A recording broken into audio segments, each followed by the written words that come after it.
ఉద్యోగ నోటిఫికేషన్ల విడుదలకు సర్కారు సిద్ధంగా ఉన్నప్పటికీ ప్రతిపక్షాలు అడ్డుకుంటున్నాయని మహబూబ్ నగర్ ఎమ్మెల్యే ఎన్ఎం శ్రీనివాసరెడ్డి ఆరోపించారు.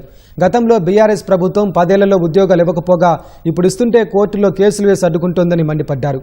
మహబూబ్ నగర్ ఎమ్మెల్యే క్యాంపు కార్యాలయంలో నిరుద్యోగ యువతకు స్టడీ మెటీరియల్స్ ను ఎన్ఎం శ్రీనివాసరెడ్డి అందజేశారు.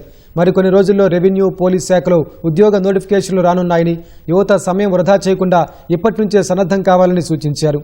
నీళ్లు, నిధులు, నియామకాల కోసం ఏర్పడిన రాష్ట్రంలో గత ప్రభుత్వం అలసత్యం వల్ల ఏ ఒక్క ఆశయం నెరవేరలేదన్నారు.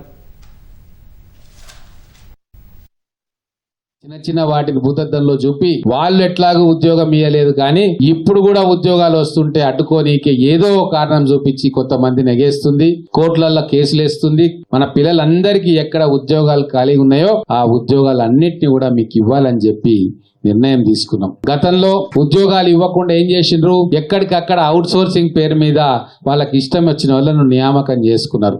దాంతో వ్యవస్థ మొత్తం చిన్నభిన్నమైంది. ఇప్పుడు ఆ ఉద్యోగాలన్నింటినీ కూడా రెగ్యులర్ ఉద్యోగాలుగా కన్వర్ట్ చేసి మన విశ్వవిద్యాలయంలో చదువుకొని బయటకు వచ్చిన పిల్లలు డిగ్రీలు, పీజీలు చేసి రెడీగా ఉన్న పిల్లలందరి కోసం ఆ ఉద్యోగాలను మార్చి ఈ రోజు నోటిఫికేషన్ల ద్వారా మేము ముందుకు తీసుకొస్తా ఉన్నాం.